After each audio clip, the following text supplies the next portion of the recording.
Neno hili si hivyo. Mambo ni matatu. Ladies and gentlemen, good evening and welcome back to our channel once again. And it is my hope and prayer that the video is going to find you guys in good health.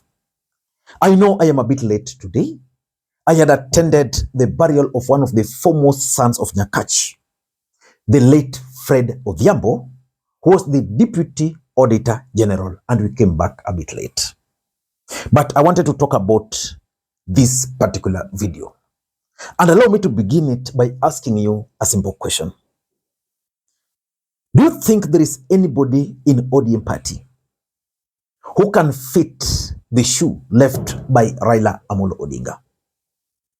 I'm asking that question because the death of Raila Odinga has caused a huge hole which will be very difficult to fill in ODM party.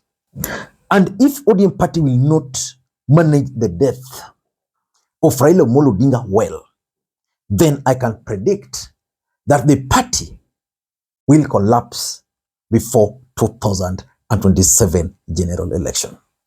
I'm asking that question because most of ODM members, of course, I've been talking to several leaders of ODM party, they never anticipated that Raila Odinga would die before 2027 general election.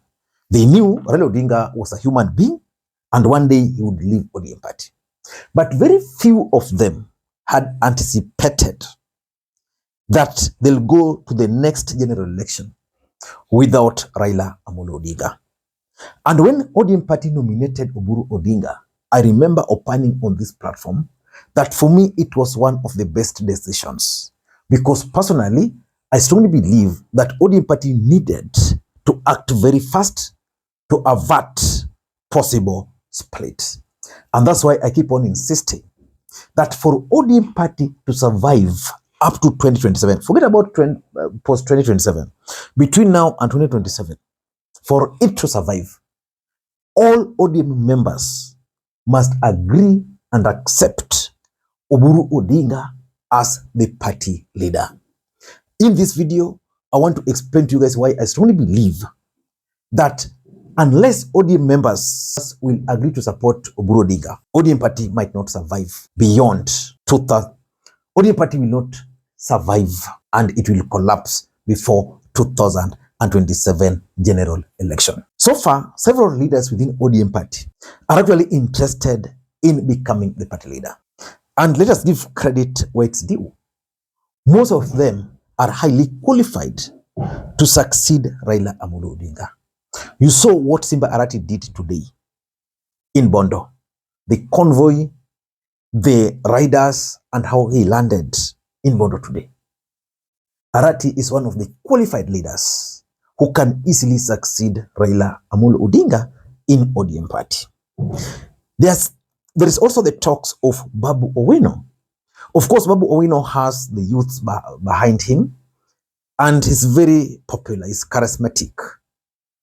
You can also talk of people like Hassan Joho, Gladys Wanga. They can lead the ODM party. In fact, if you were to ask me, Oburu Odinga might not be the most qualified to lead ODM party as we speak. But after the death of Raila Odinga and the politics between now and 2027, the same Oburu is the only person within ODM party who can help that party,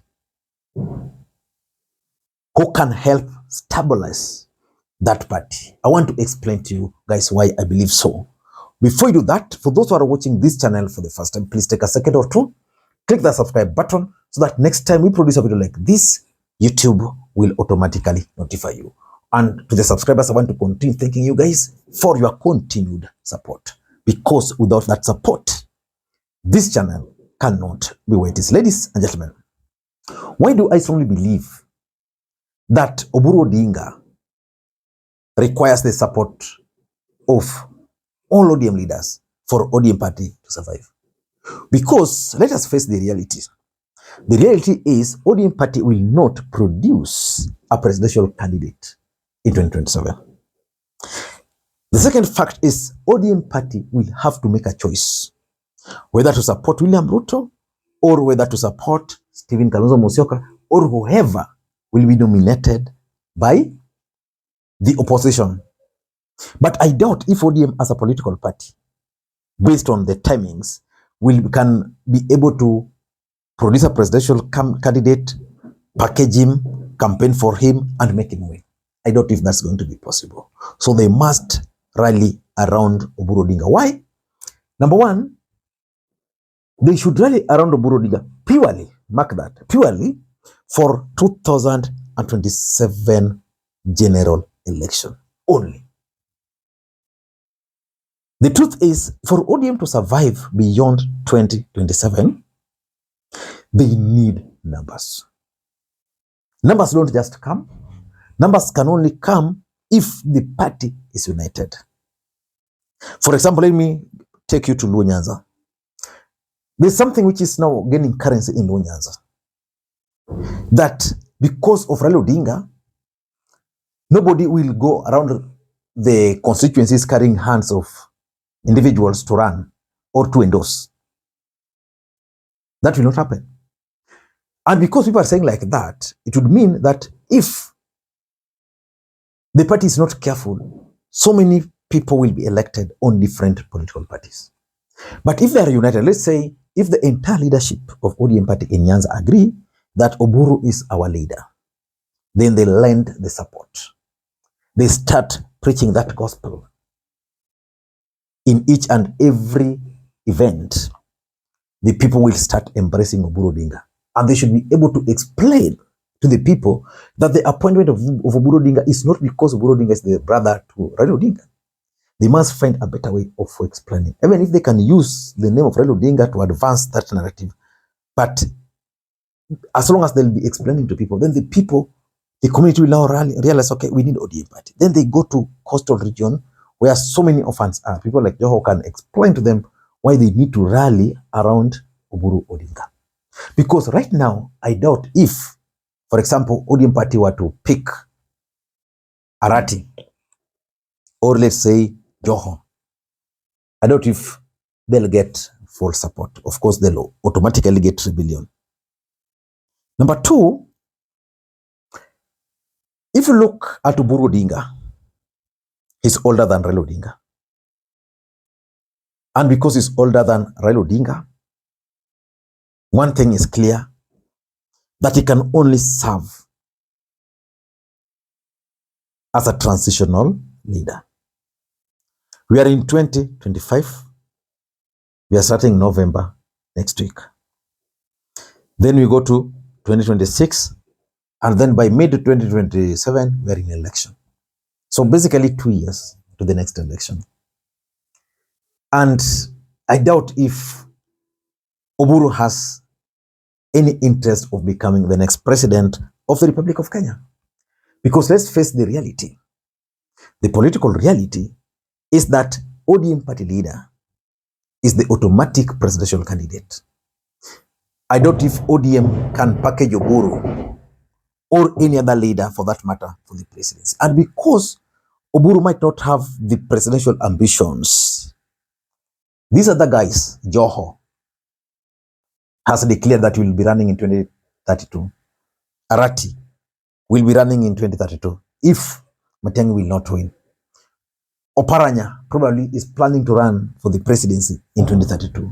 Someone like Gladys Wanga is probably also planning to run for the presidency in 2027. Babu Owino is running for the Nairobi gubernatorial seat in 2027. And I've explained on this platform that if ODM party want peace, then they need to figure out how are they going to manage Babu Owino. And the easiest way to manage Babu Owino is to support Babu Owino for the Nairobi gubernatorial seat under ODM party. Then by that, after 2027 now, all these guys now can say, Oburu, you've served your purpose, let us now go for an election. Because Oburu will not be having interest of becoming the president, and I don't think he'll be able to sabotage any other. Number three is the time factor. You know, between now and 2027, it's going to be too short to sell a new presidential, to sell a new party leader and make him acceptable to all members. If, for example, Joho is nominated, how are you going to package him to all ODM members? If Arati, for Oburu is possible because Oburu might not really need much. He might not need, you just need to explain to people that Raila had passed on, Oburu is the senior most. So we just want to have him for some time, then maybe we'll figure out. So time factor might not allow the party to get a new party leader, make him and brand him in a manner which will place the ODM support base. And lastly, our politics is tribal. And because our politics is tribal, and because the only leader who used to bring all these members together was Raila Odinga, if you are to bring in a new party leader with ambitions, the party is going to disintegrate. So to avert that tribal politics, why not just retain Oburu as an elder? Then other politics can take shape. Then maybe after 2027, now they can sit back and watch how things will be unfolding. But for me, if ODM party will not support Oburu Odinga, if they will not support Oburu Odinga, I can assure you the party is going to collapse before 2027. Because Babu Wino will go with his people, Arati will go with his people, maybe Joho and the coastal region will chart their own path. Oparanya and his troops from the Luya Nation will also take a different trajectory. So if you have to ask me, the only sure way for ODM to survive up to 2027 is to support Oburu Odinga. I don't know what to think. That's my take. And by the way, tomorrow I want to talk about the death of Raila Odinga and the impact it will have on Kalonzo Musyoka and probably also on Fred Okengo Matiang'i. So don't miss those videos tomorrow. Until next time, this is Lee Makwiny. Bye-bye.